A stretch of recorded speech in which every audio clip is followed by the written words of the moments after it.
Hello friends, today we are going to discuss about a very common mental health illness, that is depression. We have a guest, Mrs. Revati Vishnu, who is a psychologist, and she will share more ideas about depression. So once again, welcome all.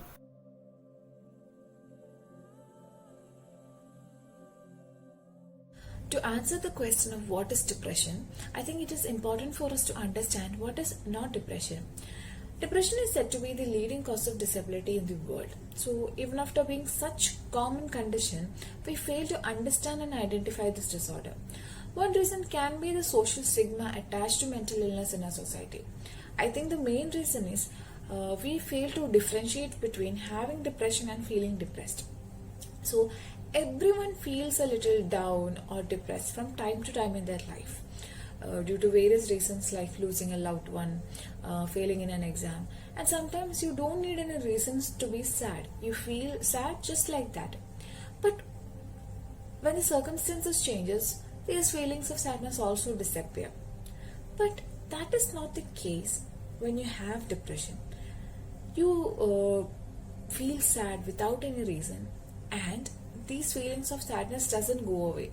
Your lack of interest, your sleep disturbances, and all the other problems, it stays, and it will have a negative impact on your day-to-day life. Now the symptoms are there is a persistent sad or low mood, there is fatigue, there is lack of interest in pleasurable activities, there is sleep disturbances, lack of concentration, psychomotor agility, there is a very low self-confidence, suicidal ideations, etc. So you need to have at least 5 symptoms from the above stated for more than 2 weeks, and they also say that these symptoms should not be a result of some other medical conditions that you have, or it shouldn't be because of some other substance abuse or addiction, and this should be consistently shown for more than 2 weeks. No, we cannot point out a single cause for depression. See, a person who is living in an ideal life circumstance can also get depression. Let me give you an example. It is like diabetes, okay?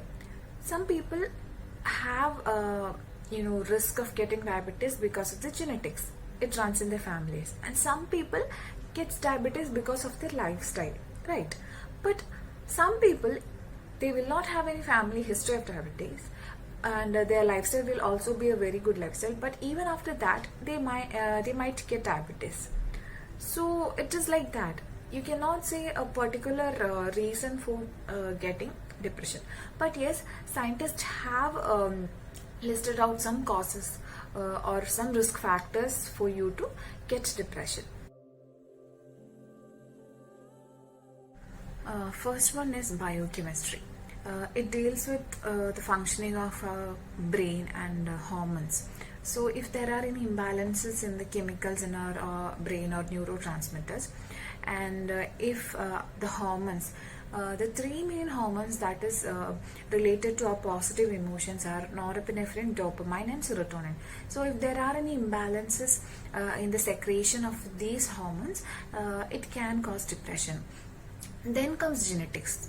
If depression is running in your family, then there is a high risk for you to get depression. Then comes our personality. So if you are a person with very low self-esteem, you have a very pessimistic view, then you are easily affected by the stresses, then your chances of getting depression is also more. And finally, our environmental factors, and because our environment plays an important role in our life. So if you are continuously being neglected, abused, and you are in a very stressful environment, all this can affect your emotions and your psychological well-being, which in turn can result in depression. I think people have a misunderstanding that anyone who is suffering from depression will commit suicide. I had mentioned earlier that suicidal ideation or thought is a symptom of depression, but suicidal ideation doesn't mean people will commit suicide, or thinking about suicide doesn't mean that that person will commit suicide. So, no, not everyone who is suffering from depression will commit suicide. Unfortunately, we have cases of suicide with people who are suffering from depression, but not everyone with depression will commit suicide. So, to help a person who is having suicidal ideation or thoughts, I think you have to talk to them. Talk to them about their problems. Tell them that they are not alone and suicide is not the option. I have heard people saying that if a person is talking about suicide or talking about committing suicide and showing some signs of harming themselves and not committing suicide, they won't commit suicide because they are doing all this to gain attention. So that is wrong. That is not the case. If a person is talking about suicide and if he is hurting himself, there are high chance that the person will commit suicide. So don't think that he is doing this to gain attention. No. If you see anybody doing such things, you have to talk to them. You have to tell them suicide is not the option and immediately take them to a professional help, to a professional psychologist or a psychiatrist who can help them. They need help and it is a very serious problem if they are showing these signs. 80 to 90% of the people suffering from depression will respond effectively to their treatment. So the three main treatment methods are pharmacotherapy, psychotherapy and electroconvulsive therapy, ECT. In pharmacotherapy, we deal with medications, mainly antidepressants, SSRIs, etc. So here, psychiatrist will be in charge. If the person's and hormonal levels have some imbalances and all, then they will have to take medication. And also in case of severe depression, the symptoms has to subside. So we'll have to take antidepressants. Only then we can effectively start conducting our psychotherapy sessions. So that brings to a second treatment method, that is psychotherapy. Psychotherapy is nothing but our talk therapy. So here the person in charge will be psychologist. So here we talk about the problems of the client and we try to deal with it. The most important technique or the therapy method that we use is CBT, cognitive behavioral therapy, and it is found to be very effective in dealing with depressive patients. We also do group sessions, group therapy sessions for these patients, and that is also very effective. And finally, it is the ECT, electroconvulsive therapy. Electroconvulsive therapy is done to people who are severely depressed. Okay, see, some people will be severely depressed and they will be treatment resistant, wherein they will not respond to any kind of treatment.